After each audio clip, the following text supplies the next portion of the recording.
Le quatuor à cordes jouait doucement en arrière-plan pendant que j'ajustais la robe bleu marine simple que j'avais choisie pour le mariage de ma cousine Emma. Rien de trop voyant, rien qui détournerait l'attention de la mariée. Cela avait toujours été ma façon de faire, me fondre dans le décor, laisser les autres briller, garder la tête baissée et travailler. Mon père, Robert Hartley, se tenait près de la fontaine de champagne dans son smoking parfaitement taillé, entouré comme toujours de ses associés d'affaires. À 58 ans, il imposait le respect dans chaque pièce qu'il entrait. Vice-président senior des opérations chez Meridian Industries, le plus grand conglomérat industriel de la ville. Il avait bâti sa réputation sur un leadership décisif et une foi inébranlable dans les critères traditionnels de réussite. Depuis l'autre bout de la salle, je le regardais gesticuler avec animation, racontant probablement pour la 100e fois ce mois-ci l'histoire des bénéfices records du dernier trimestre. Ma mère, Patricia, se tenait à ses côtés dans sa robe de créateur, hochant la tête au bon moment tout en scrutant la salle à la recherche de personnes plus importantes avec qui réseauter. Mon frère Marcus s'approcha de moi, une flûte de champagne à la main, sa femme Christina accrochée à son bras comme un accessoire de luxe.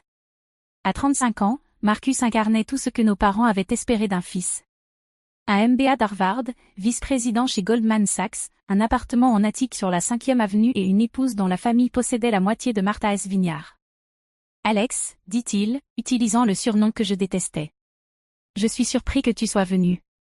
Je pensais que tu serais trop occupé avec ton petit projet informatique. Je pris une gorgée de mon vin, laissant le commentaire me glisser dessus comme de l'eau sur du verre. Je ne raterai pas le grand jour d'Emma. Christina éclata de rire, un son semblable à des carillons dans une tempête. Marcus m'a dit que tu faisais quelque chose avec la technologie. C'est intéressant. Est-ce que ça rapporte? Avant que je ne puisse répondre, ma sœur Victoria nous rejoignit. À 32 ans, elle était l'autre enfant prodige de la famille. Avocate à succès dans l'immobilier, mariée à un chirurgien, 2 enfants parfaits inscrits dans les écoles privées les plus prestigieuses de la ville. On parle du passe-temps d'Alex, demanda Victoria, avec cette pointe de condescendance familière dans la voix. Maman a dit que tu vivais encore dans ce minuscule appartement en centre-ville. Quand est-ce que tu vas te poser et trouver une vraie carrière? J'avais entendu des variantes de cette conversation depuis 8 ans. Depuis que j'avais refusé le poste prestigieux en conseil chez MC Kinsey que papa m'avait obtenu grâce à ses relations. Depuis que j'avais choisi de poursuivre un doctorat en informatique quantique au lieu de suivre la voie toute tracée qu'ils avaient imaginée pour moi. Ce qu'ils ignoraient, c'est que mon petit projet informatique avait révolutionné la correction d'erreurs quantiques, menant à des avancées majeures en puissance de calcul, susceptibles de changer le monde. Ce qu'ils ignoraient, c'est qu'il y a 3 mois, j'avais fait la couverture de Forbes dans leur classement des 30 de moins de 30 ans, qui réinventent la technologie. Ce qu'ils ignoraient, c'est que ma start-up, Quantum Dynamics, venait de recevoir une offre de rachat de 2,8 milliards de dollars de la part de Microsoft. Mais j'avais appris depuis longtemps qu'en montrant mes cartes trop tôt, je ne récoltais que plus de questions, plus de tentatives pour contrôler mes choix, plus de pression pour rentrer dans leur moule de réussite. Je me débrouille bien, dis-je simplement. Marcus ricana. Vivre de paix en paix dans un studio, ce n'est pas ce que la plupart des gens appelleraient bien se débrouiller. C'est Alexandra, corrigeai-je, même si je savais qu'il allait, comme toujours, l'ignorer. La conversation fut interrompue par la voix tonitruante de papa de l'autre côté de la pièce. Il approchait avec un homme plus âgé et distingué que j'avais reconnu grâce à Business Week, Jonathan Peton, PDG de Meridian Industries. Le grand patron de mon père, l'homme qui contrôlait sa carrière. Jonathan, dit papa en posant une main sur mon épaule avec une fausse chaleur, je te présente ma plus jeune fille, Alexandra. Il marqua une pause, et je ressentis le poids familier de sa déception. C'est ma fille décevante, celle qui travaille dans un truc de technologie. Les mots frappèrent comme à chaque fois une petite douleur camouflée par des années d'habitude. Je gardai mon sourire, tendant la main à Monsieur Peton. Enchanté de vous rencontrer, monsieur. Jonathan Peton me serra la main, étudiant mon visage avec l'intensité de quelqu'un qui essaie de raviver un souvenir. Ses yeux se plissèrent légèrement, puis s'écarquillèrent. Il sortit son téléphone, faisant défiler rapidement ce qui semblait être une application de magazine. « Attendez, dit-il, la voix excitée. Ce n'est pas vous? N'êtes-vous pas la génie de l'informatique quantique du Forbes de ce mois-ci? » Le visage de mon père perdit toute couleur lorsque Jonathan leva son téléphone, affichant la couverture du magazine. C'était bien moi, portrait professionnel sur fond d'équation quantique, avec le titre. Alexandra Hartley, la jeune femme de 28 ans qui a résolu le plus grand défi de l'informatique quantique. Le silence qui suivit fut total. La flûte de champagne de Marcus resta suspendue à mi-chemin de ses lèvres. La bouche de Victoria s'entr'ouvrit légèrement. La main de Christina se resserra sur le bras de Marcus comme si elle avait besoin de soutien. Papa fixa l'écran de son téléphone, puis me regarda, puis à nouveau l'écran. C'est impossible. Dr Alexandra Hartley, poursuivit Jonathan en lisant l'article. PDG et fondatrice de Quantum Dynamics, l'entreprise qui a développé l'algorithme révolutionnaire de correction d'erreurs quantiques, considéré comme l'avancée la plus significative en informatique depuis le microprocesseur. Il leva les yeux vers moi avec une véritable excitation. C'est toi qui as résolu le problème de cohérence. Je hochai lentement la tête. Entre autres choses. Mon Dieu. Jonathan se tourna vers papa, qui avait l'air foudroyé. Robert, as-tu la moindre idée de ce que ta fille a accompli? Son travail va révolutionner tout, de la découverte de médicaments à la modélisation financière en passant par l'intelligence artificielle. Toutes les grandes entreprises technologiques du monde veulent obtenir une licence pour sa technologie. Marcus retrouva sa voix le premier. Alexandra, tu n'as jamais dit que tu avais réussi. Tu ne m'as jamais demandé, répondis-je doucement. Tu as juste supposé. Victoria s'avança, ses instincts d'avocate prenant le dessus.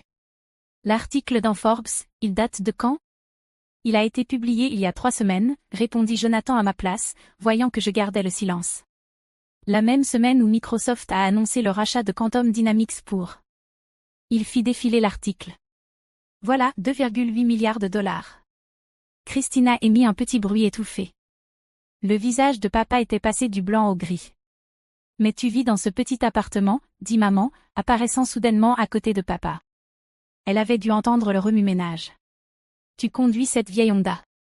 Je vis modestement par choix, répondis-je. L'appartement est en fait un pantouse, mais je préfère la simplicité. Et la Honda est fiable. Je n'ai pas besoin de prouver ma valeur par des possessions matérielles. Jonathan faisait encore défiler son téléphone. Écoutez ça, dit-il en lisant. Le travail révolutionnaire de la Dr Hartley a été mené dans un quasi-secret total, car elle préférait laisser sa recherche parler d'elle-même plutôt que de rechercher la publicité. Bien qu'elle ait reçu de nombreuses offres de grandes entreprises, elle a choisi de créer sa propre société, gardant le contrôle total de ses innovations et de leurs applications. Il leva les yeux vers papa, une lueur d'émerveillement dans le regard. Robert, ta fille est l'une des scientifiques les plus importantes de notre génération.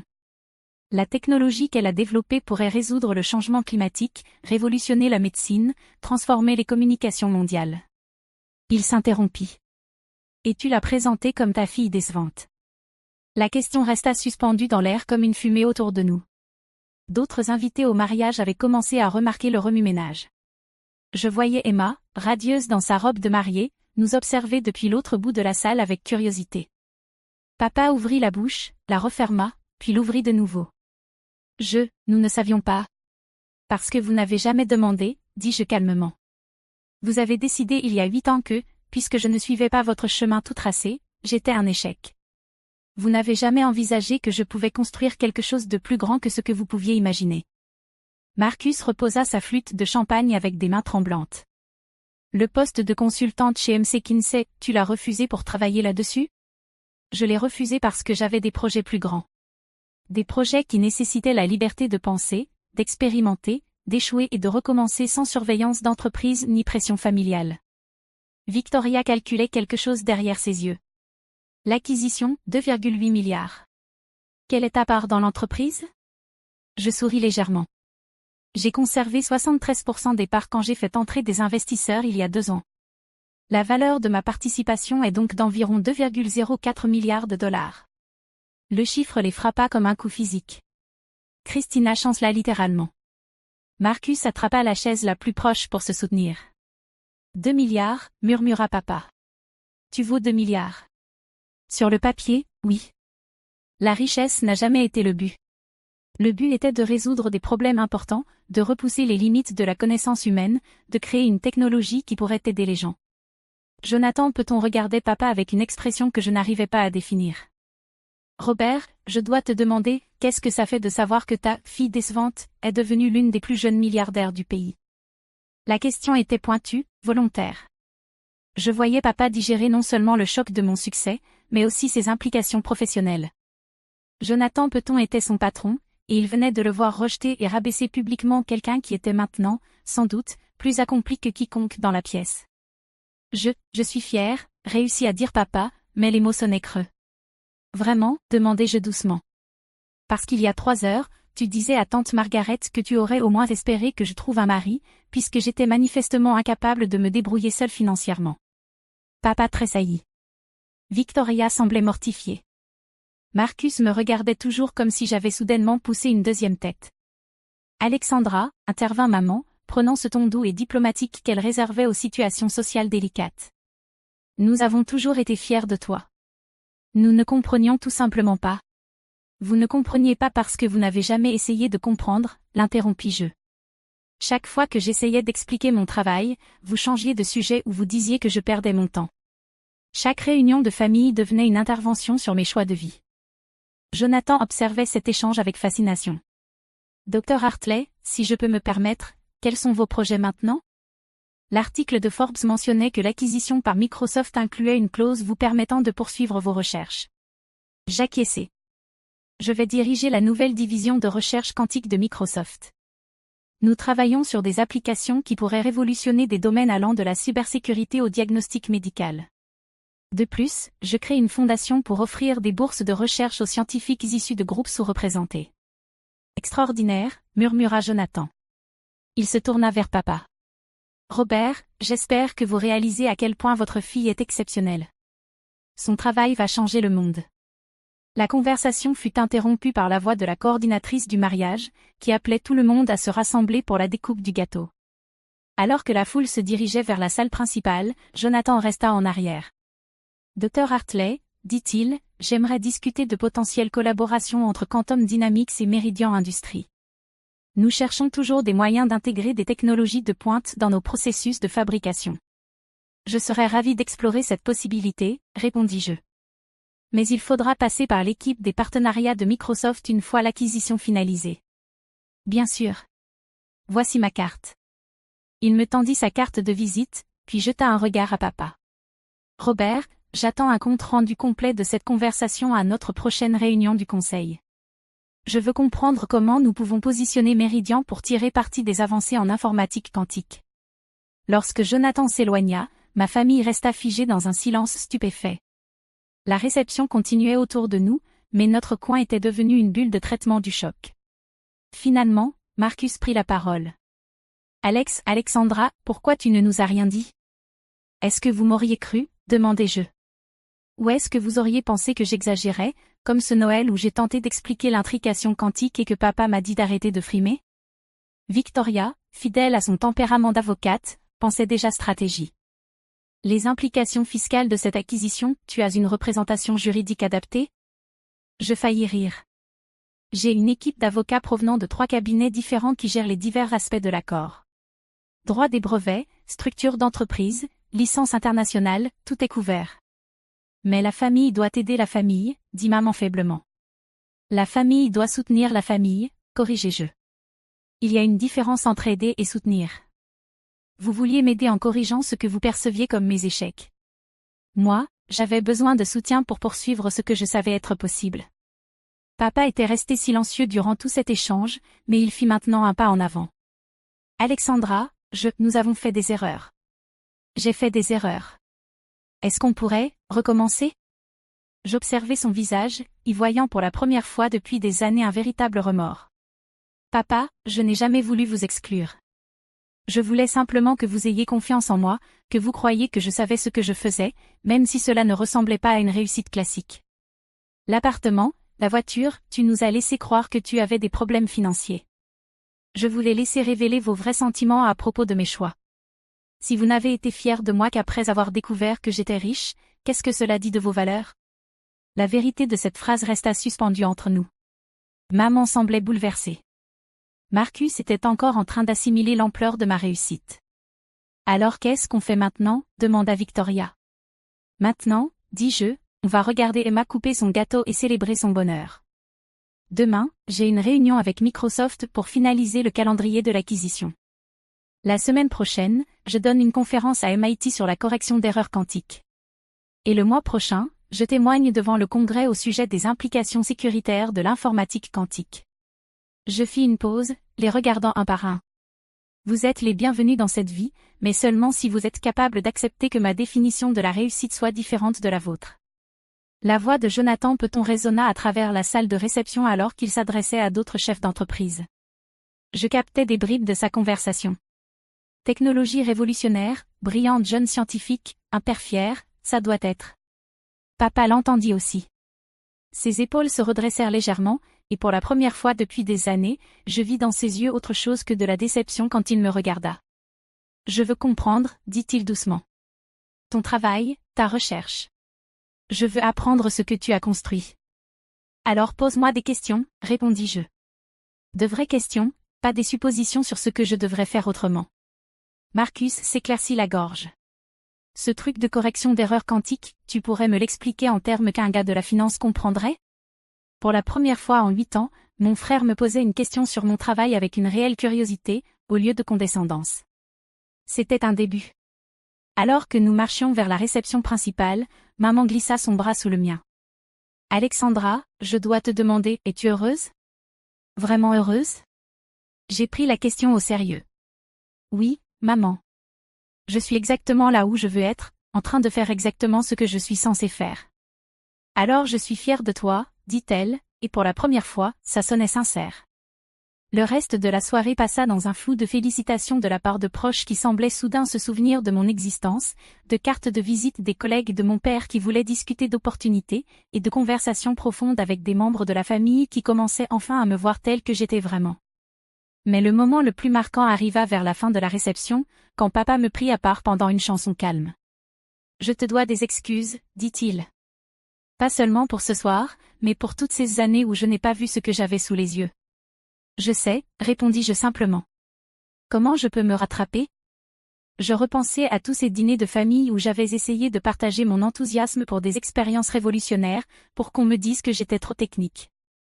À toutes les fois où ils avaient suggéré que je gaspillais mon éducation.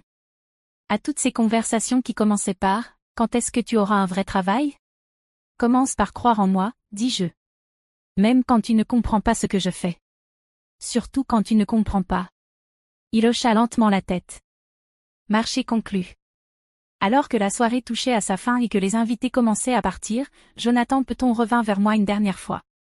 Dr Hartley, je dois dire que c'est le mariage le plus intéressant auquel j'ai jamais assisté. Votre père est un homme chanceux, qu'il le réalise ou non. Merci, monsieur Peton. Une dernière chose, ajouta-t-il en baissant la voix.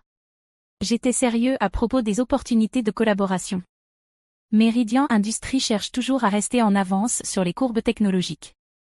Peut-être pourrions-nous planifier une réunion formelle? Je souris. Mon assistante vous contactera la semaine prochaine. Alors qu'il s'éloignait, papa apparut à mes côtés. C'était Jonathan Peton qui manifestait un véritable intérêt pour travailler avec l'entreprise de ma fille, dit-il avec de l'émerveillement dans la voix. Oui, c'est bien ça. Je commence à comprendre que je t'ai peut-être sérieusement sous-estimé. Tu commences seulement, taquinai-je doucement.